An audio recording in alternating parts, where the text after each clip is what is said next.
இந்த டிஜிட்டல் உலகத்தில் திருவள்ளுவர் இருந்திருந்தாருன்னா இந்த தீய சக்தியை பற்றி என்ன திருக்குறள் எழுதியிருப்பாரு?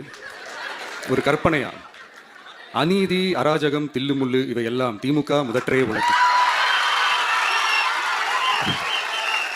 ஒரு கற்பனையா?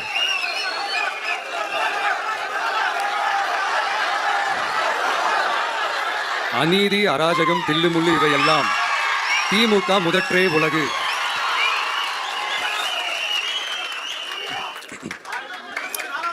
அடுத்து இந்த என்னப்பா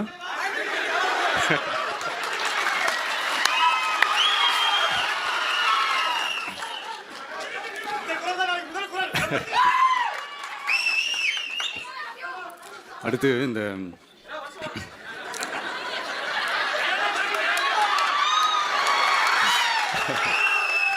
சொல்லிட்டேன், 2 வாட்டி சொல்லிட்டேன். அநீதி, அராஜகம், தில்லுமுள்ளு இவையெல்லாம் திமுக முதற்றே உலகு.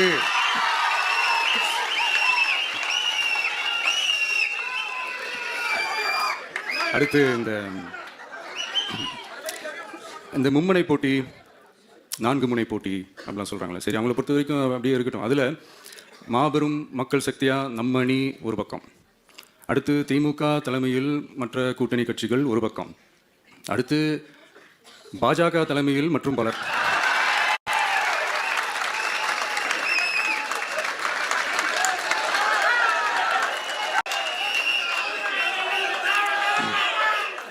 ஸோ இப்படி எத்தனை சக்திகள், எத்தனை பேர் வந்தாலும் திமுகவை வீழ்த்துறதுக்கு மாபெரும் மக்கள் சக்தியான நம்மளால் மட்டும்தான் முடியும்.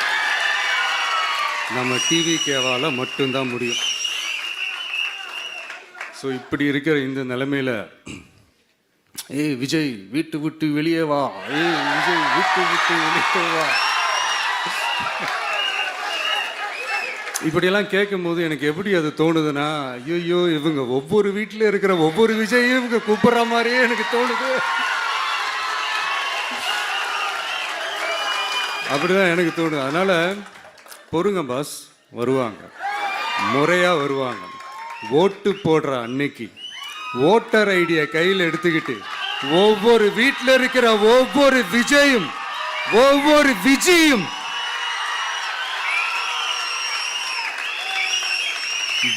பூத்தா காலையிலேயே வந்து நிப்பாங்க பாருங்க. அன்னைக்கு தெரியும் பாருங்க, ஏண்டா இந்த விஜய கூப்பிட்டோம்னு.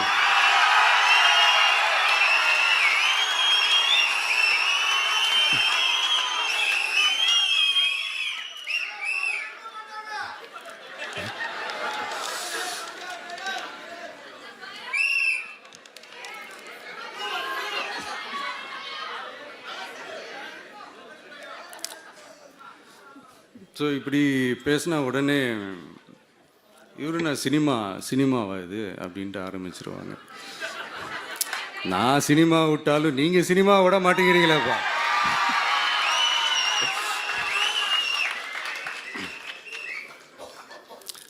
அப்புறம் இன்னொரு ரீசெண்டாக அந்த ஒரு விஷயம் போயிட்டுருக்குல்ல, இந்த கருத்து கணிப்பு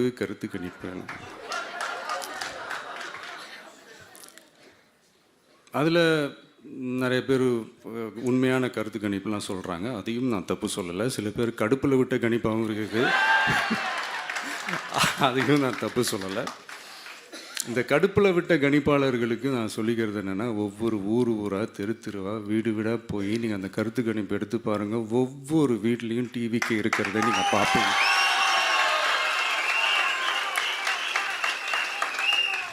அப்படி சப்போஸ் உங்களுக்கு அது ஷாக்கிங்காக இருந்துச்சுன்னா ரப்பர் வச்சு எல்லாத்தையும் அழிச்சிட்டு மறுபடியும் முதல்லேருந்து எடுத்து பாருங்கள், அதே ரிசல்ட் தான் வரும்.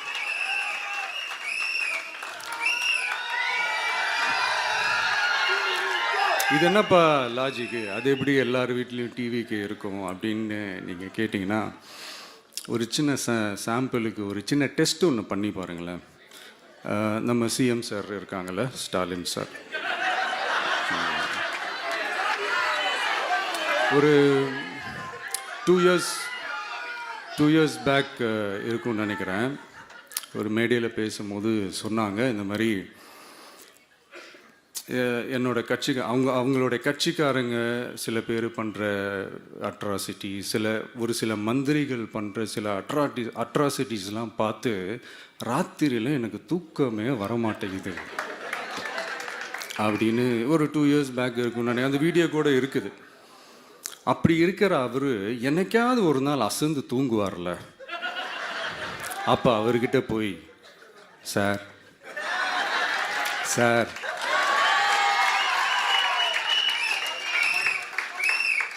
எந்த சின்னத்துக்கு சார் ஓட்டு போடுவீங்க அப்படின்னு கேட்டு பாருங்க. விசில் சின்னத்துக்கு தான்.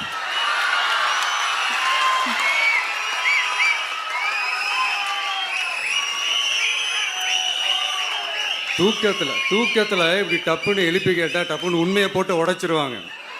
அதுக்கு சொன்ன அப்படி இருக்கிற இந்த நிலைமையில டிவிக்கே சிட்டியில் தான் இருக்குது, டவுனில் தான் இருக்குது, வில்லேஜ் சைட்லலாம் இல்லை அப்படின்னு சொல்கிறவங்களுக்கு இந்த மாதிரி சில டெஸ்டெல்லாம் பண்ணி பாருங்க, தெரியும்.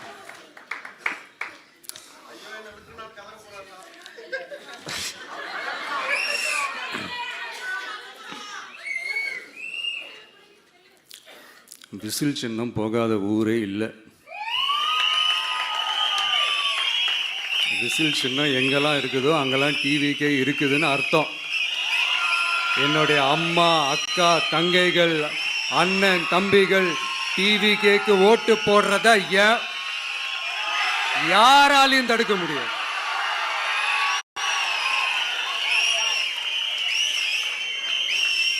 ரத்த சொந்தமா நம்மள நினைக்கிற நம்மளோட வகையராக்களை எந்த கட்சியாலையும் எவ்வளவு விலை